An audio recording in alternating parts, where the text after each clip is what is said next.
কবিতা পাঠের সময় এখন। পত্রিকা থেকে কবিতা পাঠ করছি আমরা। বিভাব পত্রিকার কবিতার বিশেষ সংখ্যা। বিভাব, যার প্রধান সম্পাদক সমরেন্দ্র সেনগুপ্ত। এটি গ্রীষ্মবর্ষা 1417 সংখ্যা থেকে আমরা পড়ছি।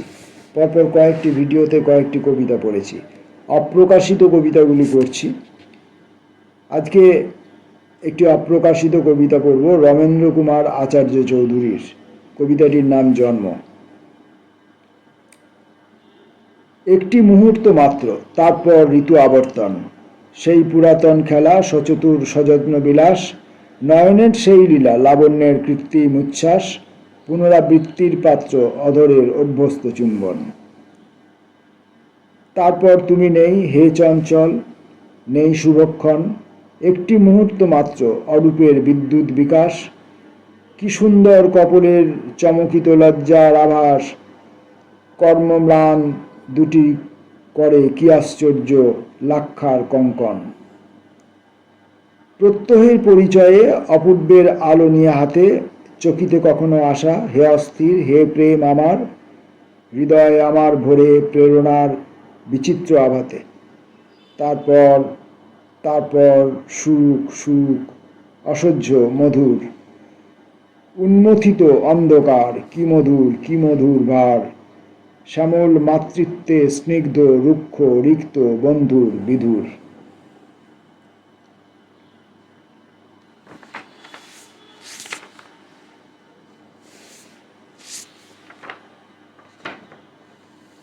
শঙ্করানন্দ মুখোপাধ্যায়ের অপ্রকাশিত কবিতা। প্রথমটি ডায়েরির পাতা। ডায়েরির পাতা শেষ হলেও আমি শেষ হই না।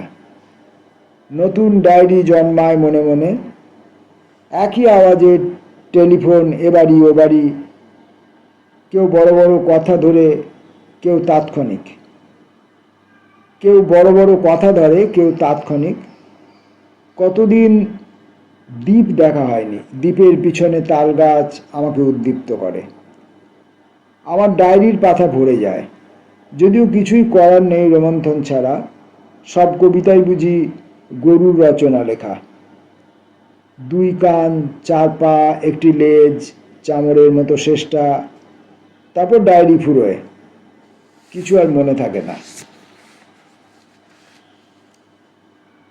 শঙ্করানন্দ মুখোপাধ্যায়ের পরের আরেকটি লেখা, এক একটা কাজ। এক একটা কাজ হয়ে গেলে স্বাচ্ছন্দ্য নেমে আসে।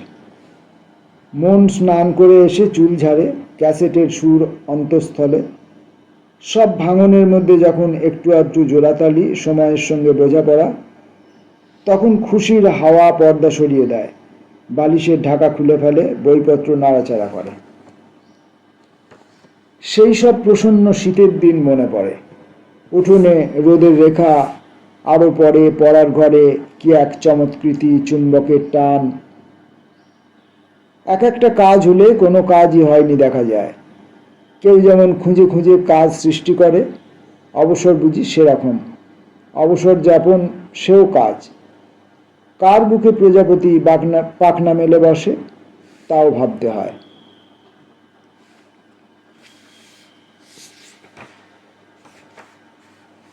অপ্রকাশিত কবিতা। কবির নাম অশেষ চট্টোপাধ্যায়। চাঁদের পাহাড়। কখন দিনের শুরু, কখনই বা শেষ, সময় কুয়াশা মোছে রাতের সূচক। প্রবীণ বালক এক দেখে নির্নিমেষ, কত না উল্কার মেঘ, উল্কার পিণ্ড ছিঁড়ল ভূতক। মাথা ভর্তি কাশফুল, ফাটা ছেঁড়া দুপা, তোবড়ানো টিনের বাক্সে পুরনো বাতাস। কৈশোরে অমিল ছিল, আজও অপরূপা, খ্যাপা খোঁজে অনিবার্য তার সর্বনাশ। রাস্তার কলের মতো জীবনের ধারা, অপচয়ে অপচয়ে পাথরেও ক্ষয়। বিস্মদে নীলকণ্ঠ কষ্ট সুখে সয়, অধরা অমৃতবিন্দু অনন্ত ইশারা। চাঁদের অন্তিমে জাগে চাঁদের পাহাড়, মৃত আলভারেজ আজ জলে তার হার।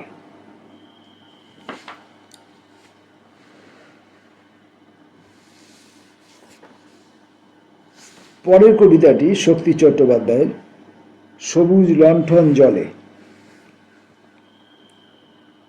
সন্ধ্যা হয়ে, এটাও অপ্রকাশিত কবিতা শক্তি চট্টোপাধ্যায়ের, অপ্রকাশিত নয়, সরি, অগ্রন্থিত কবিতা, শক্তি চট্টোপাধ্যায়ের অগ্রন্থিত কবিতা সবুজ লণ্ঠন জলে। সন্ধ্যা হয়ে এলো, ওই মুখোমুখি বসেছি তোমার, জুল বারান্দার কোণে এলায়ে শুয়েছে অন্ধকার, হৃদয় বিস্তৃত করে দুখানি কপাট, বৃষ্টি ভেজা নরম বাতাসে ভিতর বাহির থেকে সেগুনের গন্ধ ভেসে আসে। তিতি নদী থেকে ভরে খরস্রোতা পথ বেয়ে গিয়েছি বাংলোয়, স্মৃতি কি সমগ্র কুড়ে খায়, সবুজ লণ্ঠন জলে বসে আছি, দুজনেরই কোনো কথা নেই, কার ছায়া দুলে ওঠে পিছে, চুম্বন করিনি, সেই পাপ সে কি আমাকে দংশেছে। কবিতাটি জলপাইগুড়িতে ওল্ড স্টেশন রোডে লেখা, 1965 সালের মে মাসের 20 তারিখে। পত্রিকার সম্পাদকীয় সংযোজন হিসেবে ছাপা আছে। অমিতাভ দাশগুপ্তর ব্যক্তিগত সংগ্রহ থেকে প্রাপ্ত এ যাবৎ অগ্রন্থিত কবিতাটি প্রথমবার ছাপা হয়েছিল প্রেক্ষাপট পত্রিকায়। নদীটি কবিকে এতটাই আলোড়িত করেছিল, তার একমাত্র পুত্র কন্যার মধ্যে জ্যেষ্ঠ কন্যার নামও তিতি। কবিপত্নী মীনাক্ষী চট্টোপাধ্যায় সৌজন্যে প্রাপ্ত এই কবিতাটি।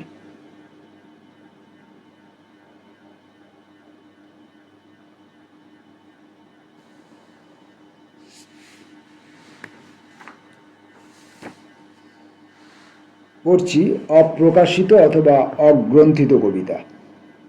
এখন শিব শম্ভু পালের দুটি অপ্রকাশিত কবিতা পড়ব এবং এই পাঠের মধ্য দিয়ে আমরা আজকের পাঠ শেষ করব। শিব শম্ভু পালের প্রথম কবিতার নাম অবয়ব। উত্তর কলকাতার তুমি একজন বনেদি লোক, মৌল প্রকৃতির কিছু কিছু ভাবসাব, মগডালে দুলে ওঠা ইচ্ছাধীন হাওয়া, তোমার আদুল গায়ে ঘুরন্ত পাখার ছলে সামঞ্জস্য পায়, এই তুমি বুঁদ হয়ে মাটি ও আকাশ করছো, বেশ ভালো আছো। রেশনের মোটা চাল, হাওয়াই চটির পায়ে রহস্য জটিল, বাঁচা ও মরায় দীর্ণ, কাদম্বিনী তদন্তের পরমার্থ ধ্যান, এভাবে তোমার পুরো ভিতর বাহির একটা ফ্রেমে ধরা পড়ে।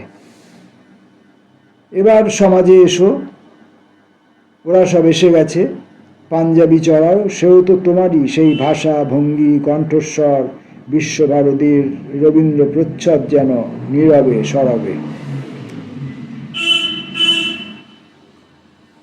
শিবশম্ভু পালের পরবর্তী অপ্রকাশিত কবিতাটি নিষ্কৃতি।